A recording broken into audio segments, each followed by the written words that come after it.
तो film start होती है नूरी नाम की एक छोटी सी बच्ची को दिखाते हुए। उसका आज बर्थडे था और उसे आज बहुत डिफरेंट फील हो रहा था। उसने खिड़की से सामने जब एक बिल्ली देखी तो उसके मुंह पे भी बिल्ली जैसी मूछें उगाई और वो एक बिल्ली जैसी लगने लगी। उसके डैड जैसे ही ऊपर आए तो नूरी जो कि एक बिल्ली बनी हुई थी उसके पंख पे निकल आए और उसके डैड उसे देखकर थोड़ा परेशान हो गए। असल में नूरी एक ऐसी दुनिया में रहती है जहाँ पर बहुत से लोगों के पास मैजिकल पावर्स होते हैं और नूरी की मैजिकल पावर थी शेप शिफ्ट करना।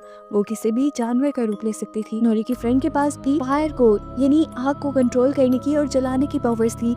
इसीलिए ये दोनों अब एक मैजिकल स्कूल जाने वाले थे। नूरी को ये स्कूल ज्वाइन करना इसलिए ज्यादा जरूरी था क्योंकि उसे अपनी पावर्स पे कंट्रोल नहीं था। वो जब भी शेप शिफ्ट करती तो एक के बजाय 2-3 जानवरों का हाइब्रिड बन जाती थी। सभी बच्चों के पेरेंट्स उन्हें मैजिकल एकेडमी छोड़ने के लिए आए। उन्हें लग रहा था कि यहाँ से स्कूल वाले कोई बस भेजेंगे, लेकिन ऐसा नहीं हुआ। जंगल में बच्चों को ले जाकर वहाँ पे एक मैजिकल पोर्टल खुल गया जिसके अंदर जाने पर ये लोग फाइनली अपने स्कूल में थे। स्कूल में उनके सेल फोन्स काम नहीं कर रहे थे, यानी दूसरी दुनिया से इनके सारे लिंक्स खत्म हो गए थे। इन्हीं सोचों के दरमियान इनके सामने लिंडा आ जाती है इनको स्कूल का इंट्रोडक्शन देने के लिए। वो बताती है कि सभी बच्चों को 5 कैटेगरीज में डिवाइड किया जाएगा उनकी पावर्स के लिहाज से। पहला ग्रुप फसिस का था जो लोग जानवरों के साथ बातें कर सकते थे। दूसरा ग्रुप फ्लिकर्स था, ऐसे बच्चे अपनी टेलीकाइनेसिस पावर से कुछ भी अपनी तरफ खींच सकते हैं।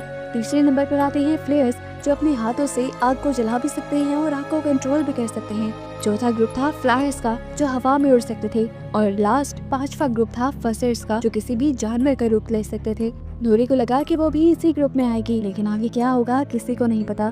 एक एक करके सब बच्चों की पावर्स को जांचा जाता है। सबसे पहले फ्लेयर्स का टेस्ट होता है जिन्हें 2 मीटर रखी हुई दूर कैंडल को हाथ से जलाना था। फ्लिप नाम के एक लड़के ने ये काम काफी देर में किया और उसे एक कार्ड देकर ये लोग बाहर भेज देते हैं। दूसरे नंबर पे आया एलियट। वो अपने हाथ से आग के बजाय धुआं निकाल सकता था, इसलिए उसे भी कार्ड देकर बाहर भेज दिया गया। अब बारी थी फाइनली नूरी के दोस्त राइना की, जिसने अपनी छोटी उंगली से ही वो कैंडल जला ली और उसे फ्लायर्स के ग्रुप में डाल दिया गया। दूसरे नंबर पर उन बच्चों का टेस्ट हुआ जो बच्चे जानवरों से बात कर सकते थे। वहाँ पे एक डॉगी था और बच्चों को इस डॉगी की सारी बातें समझनी थी। तीसरे टेस्ट में कुछ बच्चों को सामने पड़े गमले को हाथ में पकड़ना था। काफी सारे बच्चे तो ये ठीक से कर पाए, लेकिन पेपर नाम की एक लड़की ये नहीं कर पाई। वो गमला अपनी तरफ खींचने के बजाय पीछे की तरफ धकेल देती है और वो गमला दीवार से टूटकर गिर जाता है और यहाँ उसे भी व्हाइट कलर का कार्ड दे दिया जाता है। इसके बाद उड़ने का टेस्ट हुआ जिसमें बच्चों को 30 सेकंड तक जमीन से ऊपर रहना था। सब बच्चों ने ये भी काफी अच्छे से किया, लेकिन आंद्रे ये नहीं कर पा रहा था।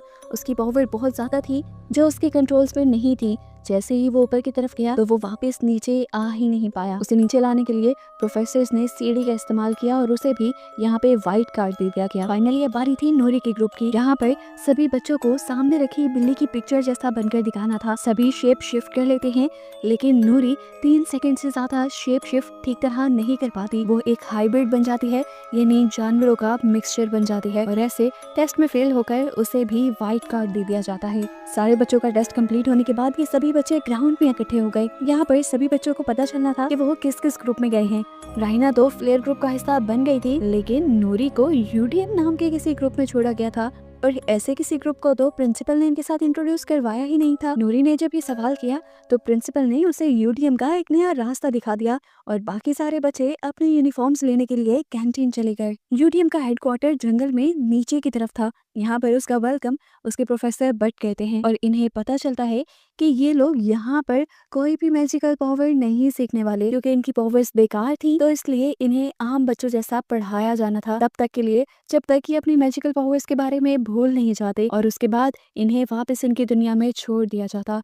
ये सुनकर नूरी का दिल टूट गया। यहाँ पर वो बाकी बच्चे भी मौजूद थे जो अपने टेस्ट में फेल हो चुके थे। नूरी जब बुरी तरह कंफ्यूज थी तो यहाँ पर उनकी प्रिंसिपल लिंडा आ गई, जिन्होंने उन्हें बताया कि यूडीएम का मतलब है अपसाइड डाउन मैजिक, जिस मैजिक को बिल्कुल भी करामत नहीं समझा जाता, इसीलिए बच्चों को आम पढ़ाई दी जाती है। उन्होंने बताया कि यूडीएम का स्टार्ट उन्होंने काफी सालों पहले एक बच्चे की वजह से किया था। वो बच्चा अपसाइड डाउन मैजिक की वजह से ब्लैक शैडो का शिकार हो गया, यानी ब्लैक पावर्स का शिकार हो गया जो लोगों को हमेशा नुकसान ही पहुंचाती हैं। फिर उस बच्चे का मुकाबला करने के लिए सभी प्रोफेसर्स ने अपनी पावर्स का यूज किया और उस बच्चे को एक किताब में बंद कर दिया। प्रिंसिपल ने बताया कि ये शैडो मैजिक बिना किसी बच्चे की बॉडी में गए काम नहीं करता, और ये shadow magic upside down magic वाले बच्चों को ही अपना शिकार बनाता है। इसीलिए अब प्रिंसिपल अपसाइड डाउन बच्चों को मैजिक की ट्रेनिंग्स देते ही नहीं। सीन कट होकर दूसरी तरफ अब हमें राइना की क्लास को दिखाया जाता है, जो कि फ्लेयर थी। प्रोफेसर ने उन्हें बताया कि अगले 5 दिन में एक एनुअल फंक्शन होने वाला है, जिसमें 5 बच्चे अपनी जादुई पावर्स सबके सामने दिखा सकेंगे। इसके लिए हर प्रोफेसर अपने ग्रुप में से 2 खास बच्चों को चुनने वाले थे, जिसके बाद उनमें से एक को एनुअल फंक्शन में परफॉर्म करना था। प्रोफेसर ने सबसे पहले राइना को अपनी पावर्स दिखाने को कहा। उसे अपनी आँख की पावर्स से पॉपकॉर्न्स बनाने थे। पहले तो वो बहुत अच्छी कर रही थी, लेकिन जब पीछे से बच्चों ने उसका ध्यान भटकाया तो एकदम से पॉपकॉर्न्स उसके जल गए और उसे टीचर से भी डांट पड़ी। यहाँ दूसरी तरफ यूडीएम के बच्चों को उनके प्रोफेसर बर्ड एक खास कैबिन में लेकर जाते हैं। बच्चों को लगा शायद उन्हें कोई जादू सीखने को मिलेगा, लेकिन वहाँ पे बहुत सारी झाड़ू थी। लेकिन ये झाड़ू जादुई नहीं थी, ये झाड़ू इन्हें दी गई थी पूरे स्कूल की सफाई करने के लिए। यूडीएम के बच्चों के साथ यहाँ ऐसा ही होता था। नूरी सफाई करते करते शेप शिफ्टर्स की क्लास तक पहुंच गई, जहां टीचर सब बच्चों को बिल्ली के जैसे ट्रांसफॉर्म होने की क्लास दे रही थी। साथ ही साथ उन्होंने ये भी बताया कि एनुअल फाउंडर डे पर एक बच्चा अपने पावर्स का सबके सामने मुजाहिरा भी कर सकता है। ये सुनकर उसके दिमाग में कुछ खिचड़ी पकने लगी और उसने अब अपने जादू की प्रैक्टिस करने का फैसला कर लिया। नूरी किसी बहाने से अब क्लास के पास पहुंच गई और उसने टीचर के हाथ में पकड़ी हुई बिल्ली अपने हाथ में ले ली और उसको अच्छी तरह से देखा ताकि वो उसके जैसा रूप ले ले। लेकिन यहाँ पर उसके पावर्स ने फिर उसे धोखा दे दिया और वो मुर्गी और हाथी जैसे एक अजीबोगरीब जानवर में बदल गई। ये देखकर प्रोफेसर गुस्सा हो गई और उन्होंने चिल्ला कर प्रोफेसर बट को बुलाया नूरी को कंट्रोल करने के लिए, क्योंकि वो जानते थे कि अगर प्रिंसिपल को इस बात की खबर मिल गई कि नूरी अपना मैजिक यूज कर रही थी तो यहाँ पे बहुत बड़ी गड़बड़ हो सकती थी। खैर, ये मामला सॉर्ट करने के बाद नूरी अब अपने ग्रुप के पास आती है और उन्हें सारी चीजें बताती है कि किस तरह एनुअल फाउंडर डे पर सब बच्चे अपना जादू का मुजाहिरा करेंगे। वो यहाँ ये भी बताती है कि उसने भी फैसला किया है कि वो भी अपने मैजिकल पावर्स को बेहतर बनाकर उस दिन सबके सामने परफॉर्म करेगी। इसके लिए वो बिल्ली को अच्छी तरह से देख आई थी, बस उसे अब प्रैक्टिस करना था कि वो कैसे उस बिल्ली जैसा बने। नूरी जब अपने ग्रुप से बात कर रही थी तो दूर खड़ी राइनो ने उसे देख लिया। राइनो और वो बचपन के दोस्त थे। राइनो से रहा नहीं किया और वो जब उससे मिलने के लिए गई तो उसकी प्रोफेसर ने उसे ये कहते हुए रोक लिया कि एक पावर्स वाले बच्चे दूसरे मैजिकल पावर्स वाले ग्रुप से नहीं मिल सकते। खैर, अगले दिन राइनो के क्लास में हमें दिखाया गया कि प्रोफेसर ने राइनो की जगह फ्लिप नाम के एक बच्चे को अपने कंपटीशन के लिए सिलेक्ट कर लिया था, क्योंकि उसने पॉपकॉर्न्स बहुत ही अच्छे से बनाए थे। यहाँ राइना जब क्लास से वापस अपने रूम की तरफ जा रही थी तो उसे अपनी एक सीनियर मिली। वो उसे कहती है, मैंने तुम्हारी पावर्स देखी हैं, तुम्हारी पावर्स कमाल की हैं। अगर तुम इन्हें अच्छा और बेहतर बनाना चाहो तो मेरे पास कई तरीके हैं। राइनो उसकी बात नहीं सुनती, लेकिन खुद अच्छा जादूगर बनने के लिए वो रात तक भी लाइब्रेरी में बैठकर किताबें पढ़ती है। रात में जब वो किताब वापस रख रही थी तो एकदम से शेल्फ पे से ब्लैक कलर की किताब नीचे गिर गई, जिसे वो उठाकर वापस शेल्फ पे रखने लगी तो वो किताब जैसे दोबारा उसका पीछा करने लगी। असल में ये किताब शैडो मैजिक की किताब थी, जो देखकर राइनो हैरान हो गई। उसने जैसे ही ये किताब खोली तो यहाँ की सारी लाइट्स भी ऑफ हो गई। डरकर उसने किताब को वापस रख दिया और वो अपना सामान लेकर यहाँ से भाग निकली। लेकिन हमें दिखाया गया कि वो किताब उसका पीछा कर रही थी और उसके रूम में पहुंचने से पहले ही उसके बेड पे थी। दूसरी तरफ हमने देखा कि नूरी भी दिल जान से मैजिक की प्रैक्टिस कर रही थी, लेकिन 3 सेकंड से ज्यादा वो बिल्ली बन के नहीं रह पाती थी। यूडीएम के सारे बच्चे एक दूसरे के साथ काफी घुल मिल भी गए थे और जब अगले दिन डायनो ने ये देखा तो वो बहुत ज्यादा दुखी हो गई, क्योंकि उसे लगता था कि उसने अपनी बचपन की दोस्त नूरी को खो दिया है। उदास मन के साथ जैसे ही वो बेड पे बैठने लगी तो उसके बेड पे उसे वही किताब मिली, जिसे उठकर जब उसने देखा तो उसके सफ़े खुद ब खुद पलटने लगे और एक चैप्टर पे आके वो सफ़े पलटना बंद हो गए, जिसमें लिखा हुआ था अपनी ताकतों को कैसे उभारा जाए। राया जैसे ही इस किताब को उठाकर पढ़ने लगी तो उसके चारों तरफ काले बादल मंडराने लगे और वो सारे काले बादल एकदम से उसकी बॉडी के अंदर चले गए। खैर, दिखाया जाता है कि अब सभी बच्चे उस कंपटीशन को देखने के लिए आए थे, जो हर क्लास में 2 बच्चों के दरमियान होना था। सबसे पहले राइनो और फ्लिप के दरमियान में ये मुकाबला होता है। सबको लगता था कि फ्लिप जीत जाएगा, लेकिन राइनो ने दिए हुए टाइम से पहले ही सारे पॉपकॉर्न्स बना दिए। टीचर ने इन पॉपकॉर्न्स को चखा तो उनका टेस्ट और फ्लेवर भी बिल्कुल ठीक था और ऐसे राइनो ये कंपटीशन जीत गई। इसी तरह राइनो को एनुअल डे पर अपना मैजिक दिखाने के लिए चुन लिया गया। सब बच्चों की सिलेक्शन के बाद जब ये इवेंट खत्म होने वाला था तो भागकर नूरी इन सब के सामने आई और उसने प्रिंसिपल से कहा कि वो काफी दिन से अपने मैजिक की प्रैक्टिस कर रही है और उसे लगता है कि अब उसका मैजिक बेहतर हो गया है। उसे अपनी काबिलियत दिखाने का एक मौका दिया जाए। सारे प्रोफेसर मान जाते हैं और वो जल्दी से एक बिल्ली में बदल जाती है, लेकिन 3 सेकंड से ज्यादा वो अपने आप को ट्रांसफॉर्म ना रख सकी, उसकी पेट से पंख निकल आए और फिर वो एक बड़े जानवर में बदल गई। यानी उसकी पावर्स अभी भी उसके कंट्रोल में नहीं थी। राइनो ने जैसे ही अपने दोस्त को कंट्रोल करने के लिए अपनी पावर्स का इस्तेमाल किया तो हमें पता चला कि उसकी पावर्स भी कई गुना बढ़ चुकी हैं, जिन पर उसका कंट्रोल भी नहीं रहा।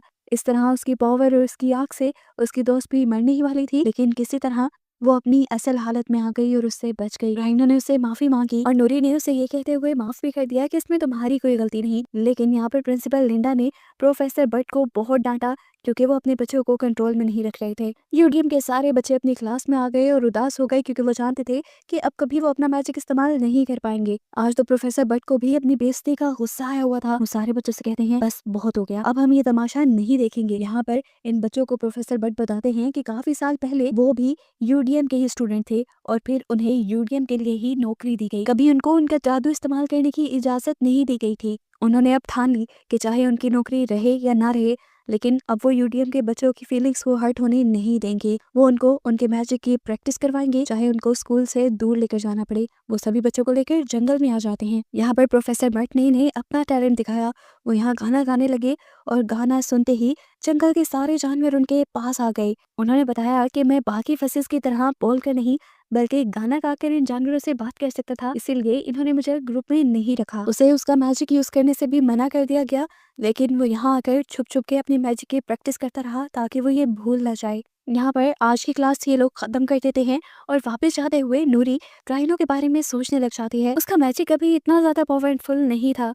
उसे लगा कि जरूर उसके मैजिक में कुछ गड़बड़ी है, इसीलिए वो राइनो से मिलने का फैसला करती है। राइनो जैसे ही अपने रूम में गई तो उसने देखा कि उसके रूम में उसकी सीनियर खड़ी है। उसके हाथ में ब्लैक मैजिक वाली किताब है और वो राइनो से कहती है कि आज इसी किताब की वजह से तुम्हारी पावर्स इतनी ज्यादा बढ़ गई थी। राइनो को तो इस किताब पे गुस्सा आ रहा था क्योंकि इसी किताब की वजह से उसकी बहन जैसे दोस्त की जान जाने वाली थी। वो गुस्से में अपनी सीनियर को ये किताब लेकर यहाँ से चले जाने को कहती है। सीनियर भी गुस्से में चली जाती है, लेकिन हैरानकुन तौर पर वो किताब वापस उसके कमरे में आ जाती है। तभी उसके दरवाजे पे नॉक हुआ। उसने खोल कर देखा तो बाहर नूरी खड़ी थी जो उससे मिलने के लिए आई थी। उसे देखते ही राइनो ने गले लगा लिया, लेकिन उसने उसे कमरे के अंदर नहीं आने दिया क्योंकि अंदर वो शैडो मैजिक वाली किताब थी और अगर नूरी वो देख लेती तो उसका पर्दा फाश हो जाता। इसलिए राइनो उसे बाहर से बाहर भेज देती है। जहाँ अब अपसाइड डाउन के बच्चे भी मैजिक की प्रैक्टिस करने लगे। प्रोफेसर बट ने सबसे पहले आंद्रे की कमर पे एक पाइप बांधा और उसे उड़ने को कहा, लेकिन अभी भी उसकी पावर्स उसके कंट्रोल में नहीं थी, तो ये लोग पाइप के जरिए उसे नीचे खींच लेते हैं। रोज रोज की ट्रेनिंग के बाद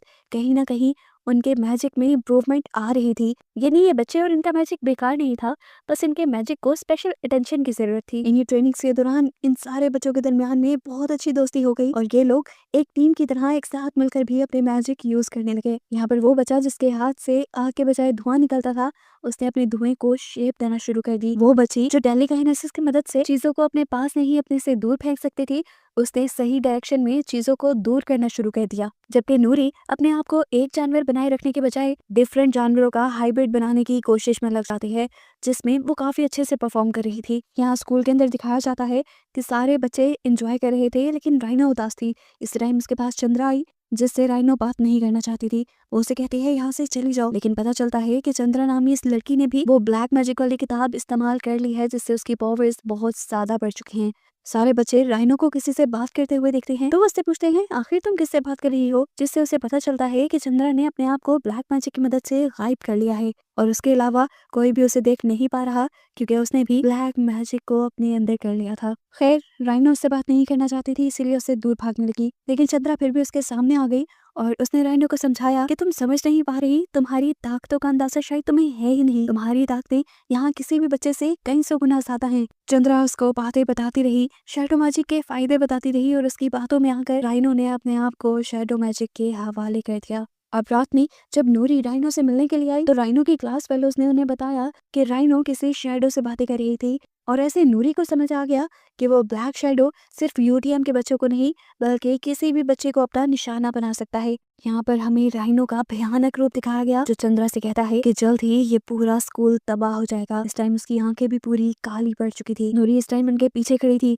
हालांकि राइनो ने उसे देखा नहीं था, लेकिन उसने फिर भी कहा कि नूरी अगर अपनी जान बचाना चाहती है तो वो यहाँ से भाग जाए। नूरी भी भागते हुए प्रोफेसर बट के पास आई और उन्हें सारा वाकया बताया। सभी बच्चों ने ये बात प्रिंसिपल को बताने का फैसला किया, लेकिन प्रोफेसर बट ने उन्हें रोक दिया ये कहते हुए कि प्रिंसिपल कभी भी उनकी बात का यकीन नहीं करेंगी। प्रोफेसर बट जानते थे कि वो पावर अगले दिन एनुअल फंक्शन पे जरूर हमला करेगी इसलिए ये लोग यहाँ एक सीक्रेट प्लान बनाने लगे जो हमें अगले दिन दिखाया जाएगा। सभी बच्चे जब स्कूल के गार्डन में इकट्ठा थे तो प्रिंसिपल ने सबसे पहले राइनो को बुलाया अपने मैजिक को दिखाने के लिए। राइनो ने उठने के बजाय अपनी जगह पर बैठे बैठे ही सबसे पहले आग से हवा में कुछ लिखकर सब लोगों का वेलकम किया, जिसके बाद वो स्टेज पे आ गई और उसने बताया कि उसने आज के लिए अपना खास मैजिक तैयार किया है। उसने अब अपने हाथ से आग का गोला बनाना शुरू किया जो देखते ही देखते बहुत ज्यादा बड़ा हो गया और साथ ही साथ राइना का शैडो भी पूरे के पूरे स्कूल पे हावी होने लगा। अब उस आग के गोले में से आवाज निकली जिसने कहा कि मैं काफी सालों के इंतजार के बाद वापस आ गया हूँ। ये आवाज सुनते ही सब लोग हड़बड़ा गए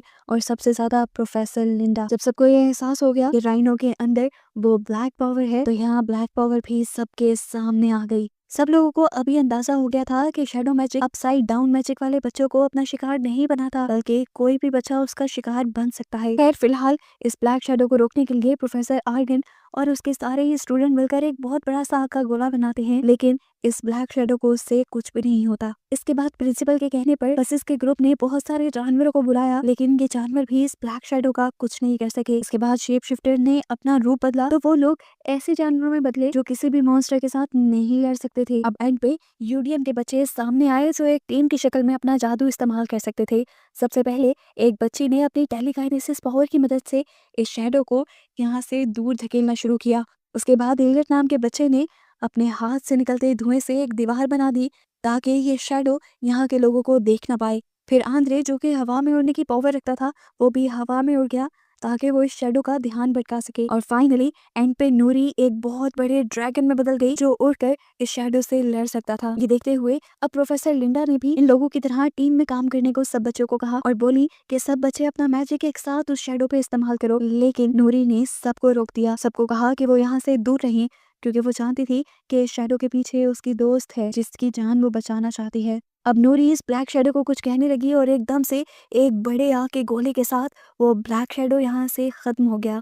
असल में नूरी ने अपनी दोस्त राइनो की ताकत को जगाया था और राइनो ने ही अपनी आग की पावर से उस शैडो को खत्म कर दिया, जिसके बाद वो बेहोश हो गई। होश में आई तो सब लोग ये जान गए कि वो ब्लैक शैडो अब हमेशा हमेशा के लिए खत्म हो चुका है। यूडीएम के जिन बच्चों को प्रिंसिपल बेकार समझती थी आज उन्हीं बच्चों ने उनकी इस अकेडमी को बचाया था, इसलिए उस दिन के पास से ये सारा यूडीएम का प्रोग्राम खत्म कर दिया गया। ऐसे बच्चे जिनके पास डिफरेंट मैजिक था वो भी अपने मैजिक को इस्तेमाल करने लगे और प्रोफेसर बट को भी यहाँ पर कंप्लीट मैजिक का प्रोफेसर बना दिया गया। और बस इन्हीं सबको दिखाते हुए ये कहानी यहाँ खत्म हो गई।